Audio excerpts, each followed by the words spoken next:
today, 22 states were setting 22 total. Is that right, Chris? That just came out, that statistic. We're down lower than we've been in 7 years in gasoline prices and oil prices, not just the 3 states that I talk about with $1.99 a gallon. How would you like to have $1.99? You know, that's the equivalent of a very major tax cut. You know, when you get the energy prices down, it's really the equivalent, maybe even in many cases better than a big tax cut, which we gave you. We gave you the biggest tax cut ever. Look at that chart. It's good. But now I talk about the Butler chart. I don't even want to look at it. Doesn't mean anything. But look, Biden price increases and Trump price increases. Look at Biden. Up 37, 24%, 22, 21, 30.7, 30.7 again, 10.4%, 49%. Trump, the price is down 5.1, 4.2, 0.5. Down 4%, 2 points, 2.9. Look at that. Our prices are coming down. Their prices, it's a hoax. On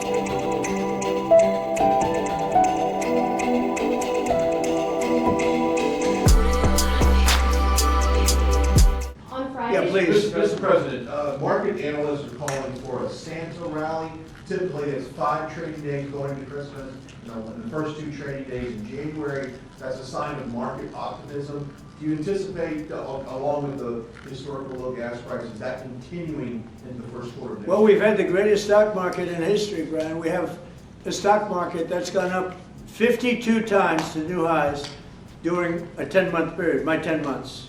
You know, my first 10 months, we set a record. 52 days, we had the highest stock market in history, including a day ago. And I didn't look today. Maybe it's up today, I don't know. But we had 52 altogether, and there's never been anything like it. And the reason are the tariffs have brought vast amounts of wealth into our country. That countries that have taken our car companies, those car companies are all coming back. The AI is coming at levels that nobody's ever seen before. That's going to be a massive industry. Without the tariffs, we wouldn't have that. Chips are coming in, chip companies are coming in from Taiwan and other places, but mostly from Taiwan, which has almost 100% of the market. And we're now making chips, and we're not paying anything. It's not the CHIPS Act where they give billions of dollars to companies and then they just take the money and they run. That was under Biden. The fact that I set tariffs up, and that if they don't make their chips here, they have to pay a big tariff. In order to send them into the U.S., they have to be here. You know, tariffs really work, in my opinion, almost only in the United States. They've been used against us successfully because we had presidents that had no clue. But tariffs really work. We have taken in hundreds of billions of dollars with tariffs, and more importantly, we've taken in countries and companies where, and even countries have sent their car-making people into the United States in order to avoid paying tariffs. And they'll build a plant and they'll hire our people to make the cars.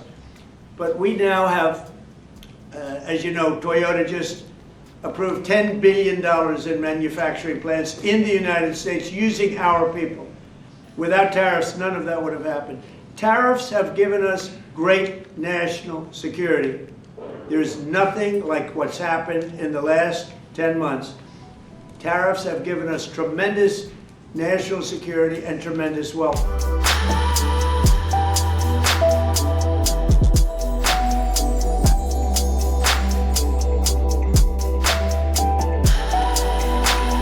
Hey, just on another big policy issue, you know, we obviously have been waiting to see what the effects of the Liberation Day tariffs would be. There's just been some breaking news in the last few hours saying that the trade deficit in the United States has narrowed to its smallest level since mid-2020, down more than 35% over the last year. Now, some people are saying that this is proof that the America First trade agenda is working. Are people feeling this in America? And obviously, there's going to be a much longer lag before local manufacturing starts to take up some of that slack. Is that being taken up by higher prices? Yeah, as is so often the case with a snapshot piece of economic data, you can read a bunch of different things into it. There's some really good news here on its face, which is exports are up about 3% year over year. That's a pretty good jump on U.S. exports. And to your point, we haven't even had the time yet to sort of ramp up domestic manufacturing to take advantage of some of the trade barrier walls that have gone up. So that's good news. Of course, if you want to look at the other side of the equation, I think it's right to ask, okay, why have people been buying less stuff overseas? It's because it's more expensive because of the tariffs. Okay, that's fine. Have they been able to find stuff domestically that they want for a good price as well? That doesn't show up in the trade balance. If I bought a Toyota from Japan, that shows up in the trade balance. If I don't buy a Toyota and I go buy a GM, that doesn't show up in the trade balance. But if I don't buy a Toyota and I don't buy a car, then that's a different story entirely. So a lot of the questions are going to come out in the next couple of months as to what's the real meaning behind this data. Is it because of the tariffs, or is it because the economy is slowing? So again, some really good news here for the Trump team, and some information that makes you sort of say, well, okay, let's wait and see what the next couple of months look like before we jump to too many conclusions. Yeah. Hey, Mick, also wanted to ask about this piece here that was in the New York Times this week. I kind of had a laugh of it. It was a truly delusional piece of the New York Times featuring Kamala Harris being interviewed about her 2028 political intentions and much, much more. And among other things, she called herself a historic figure and boasted that there would be a statue of her on Capitol Hill. Is this part of some sort of effort to maybe get her up again in some capacity in 2028, or are we just pandering on to the great ego of Kamala Harris? I think there's a lot of ego in this. Granted, that she's not the only politician with a tremendous ego. You sort of have to have it to get into the business. But I have no idea what the former vice president is doing. By the way, the statue is real. Anytime you've been in the Senate and you end up being the vice president, you get a statue. That's just the way I could take you through the building right now, and everybody who checks those two boxes, vice president and in the Senate, gets a statue. So yes, she gets a statue automatically. But this woman's political career is over, so I'm not really sure what the New York Times is doing. I mean, she's probably going to sell more books than she could get votes. What people forget, James, and you remember this, and what I think the New York Times forgot in this piece, Kamala Harris is a terrible campaigner. In 2016, she ran for president of the United States. She ran in the Democrat primary. She had to drop out of the race before the Iowa caucuses. And for folks who don't follow American politics that closely, that's the first race. So when you drop out of the campaign before the first race, that means you weren't doing too well. And then, of course, she got waxed by Donald Trump just last year. So she's got a long history of doing very, very poorly running for president.